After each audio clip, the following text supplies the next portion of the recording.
നിങ്ങൾ സയനിസ്റ്റുകളെന്ന് കേട്ടിട്ടുണ്ടാവും. യഹൂദ സയനിസ്റ്റുകളെന്നും ക്രിസ്ത്യൻ സയനിസ്റ്റുകളെന്നും കേട്ടിട്ടുണ്ടാവും. എന്നാൽ വിശാല ഇസ്രായേൽ ദേശം എന്ന് കേട്ടിട്ടുണ്ടോ?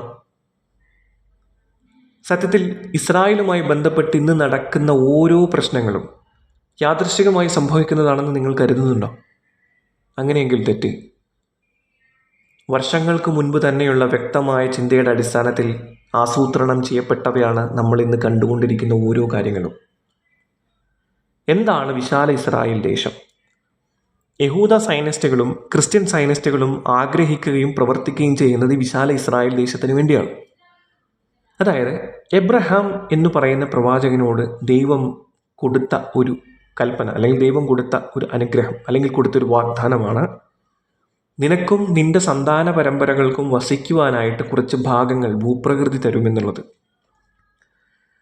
എന്നാൽ ആ ഭൂപ്രകൃതി ലഭിക്കണമെങ്കിൽ കുറച്ച് കണ്ടീഷൻസ് ഉണ്ട്.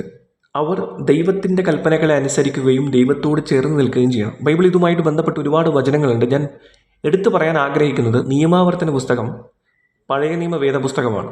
ക്രൈസ്തവർ പഴയ നിയമം എന്ന് വിളിക്കുകയും യഹൂദർ അവരുടെ വേദഗ്രന്ഥമായി എടുക്കുകയും ചെയ്യുന്ന തനാക്ക് എന്ന് പറയുന്ന വേദഗ്രന്ഥത്തിൽ നിയമാവർത്തന പുസ്തകത്തിലെ 30-ാമത്തെ അധ്യായത്തിൽ 16, 17, 18, 19, 20 പറയുന്നത് നമുക്ക് കാണാൻ പറ്റും. ജീവനും മരണവും അനുഗ്രഹവും ശാപവും ഞാൻ നിന്റെ മുന്നിൽ വെച്ചിരിക്കുന്നു. ജീവനും മരണവും അനുഗ്രഹവും ശാപവും ഞാൻ നിന്റെ മുന്നിൽ വെച്ചിരിക്കുന്നു. ഓക്കെ, എന്നതിന് ആകാശത്തെയും ഭൂമിയെയും ഞാൻ സാക്ഷിയാക്കുകയും ചെയ്യുന്നു. ആകാശവും ഭൂമിയും സാക്ഷി നിർത്തി ജീവനെയും മരണത്തെയും അനുഗ്രഹത്തെയും ശാപത്തെയും നിങ്ങളുടെ മുന്നിൽ ഞാൻ വെക്കുന്നു. ഓക്കെ, അതിൽ നിന്നും നിങ്ങൾ ജീവനെ തിരഞ്ഞെടുക്കണം എന്നതാണ് അടുത്ത കൽപ്പന. നീയും നിന്റെ സന്തതികളും ജീവിക്കേണ്ടതിന് ജീവനെ തിരഞ്ഞെടുക്കുക. നിങ്ങൾ ജീവനെ തിരഞ്ഞെടുത്താൽ മരണം നിങ്ങളെ ബാധിക്കില്ല.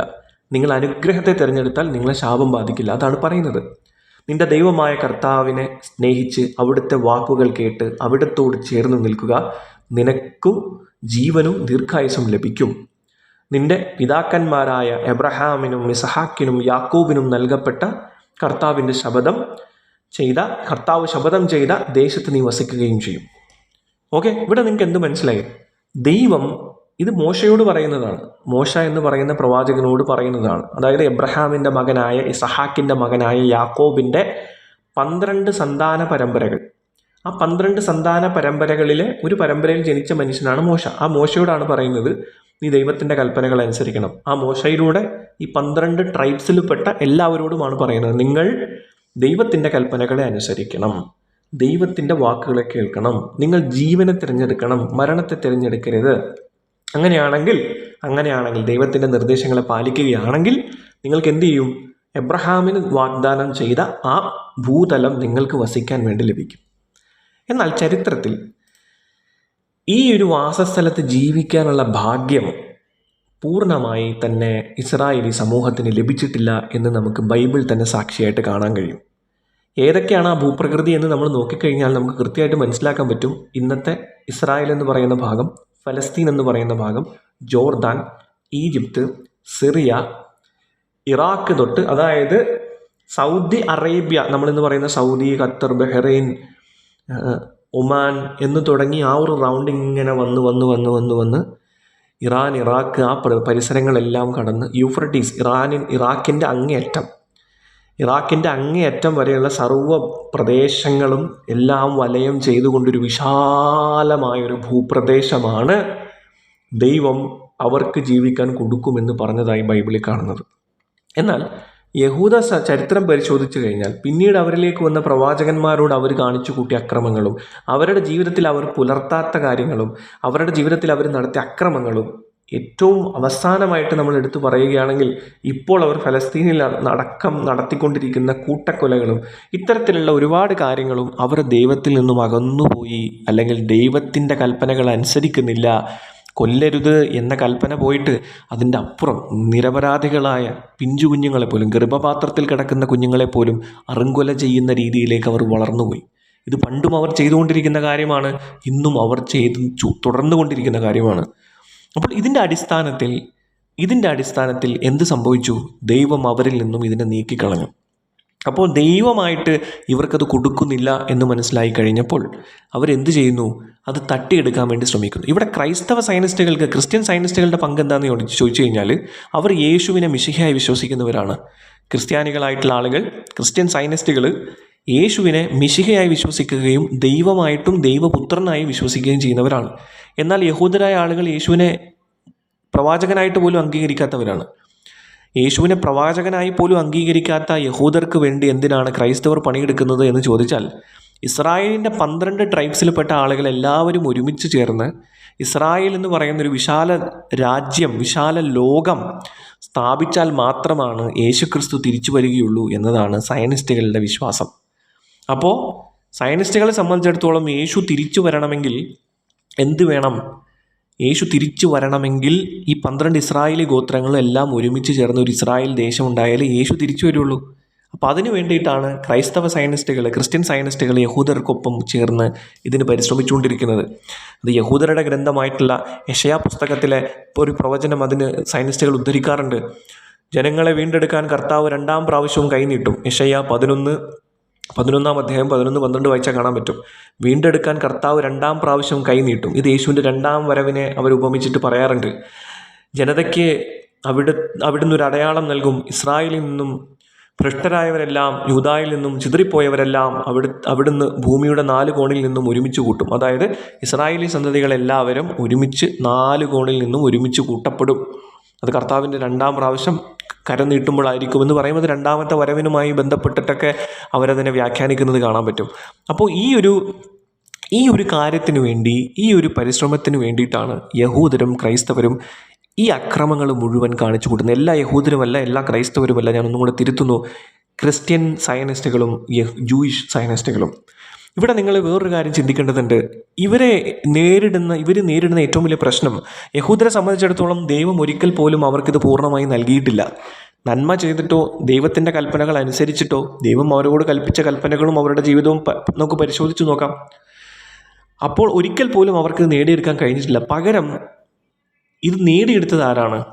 ഈ പ്രദേശങ്ങൾ മുഴുവൻ, നിങ്ങളിപ്പോൾ കാണുന്ന ഫലസ്തീനാണെങ്കിലും ഇസ്രായേൽ ആണെങ്കിലും ജോർദാൻ ആണെങ്കിലും സിറിയ ആണെങ്കിലും ഇറാഖ് ആണെങ്കിലും ഇറാൻ ആണെങ്കിലും അഫ്ഗാൻ വരെയുള്ള യൂഫ്രട്ടീസിൻ്റെ അങ്ങേയറ്റം, ഇറാഖിൻ്റെ അങ്ങേയറ്റം വരെയുള്ള പ്രദേശങ്ങളിൽ ഏറ്റവും കൂടുതൽ സ്വാധീനം ചെലുത്തി നിൽക്കുന്ന, ഏറ്റവും കൂടുതൽ ഡോമിനേറ്റ് ചെയ്ത് നിൽക്കുന്നത് ഇസ്ലാമാണ്.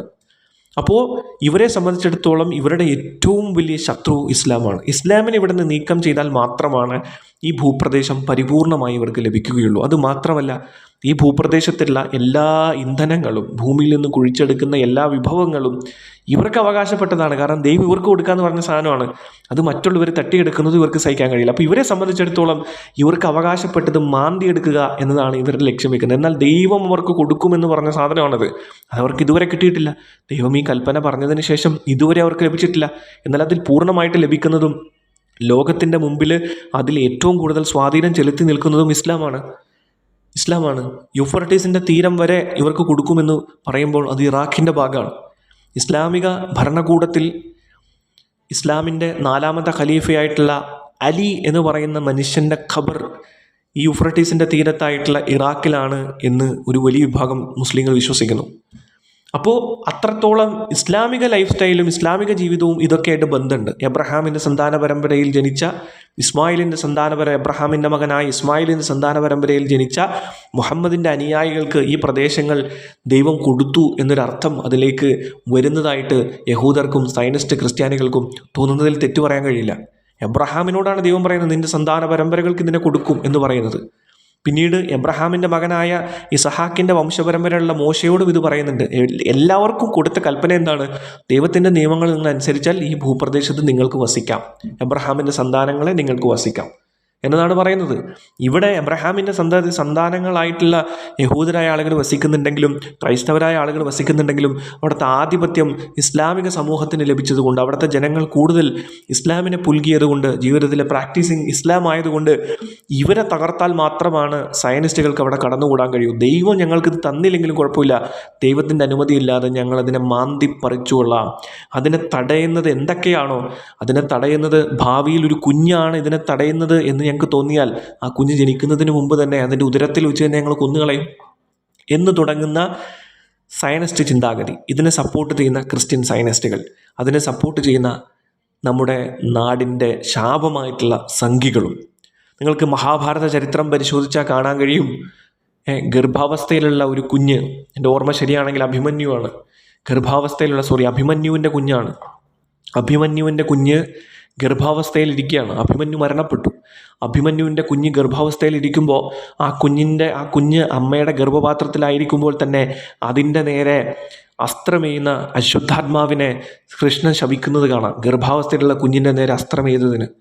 അപ്പോൾ ഇത് തെറ്റാണ് എന്ന് പഠിച്ച വേദങ്ങളെ വഹിക്കുന്നവരാണെന്ന് അവകാശപ്പെടുന്ന സംഘികൾ ഗർഭപാത്രത്തിൽ നിന്ന് പോലും കുഞ്ഞുങ്ങൾ പുറത്തേക്ക് തെറിച്ച് വീണ് ചത്ത് കിടക്കുന്നത് കാണുമ്പോൾ അത് കണ്ട് സന്തോഷിക്കുന്ന മാനസികാവസ്ഥയിലേക്ക് സംഘി സയനിസ്റ്റുകളും വളർന്നിരിക്കുകയാണ്.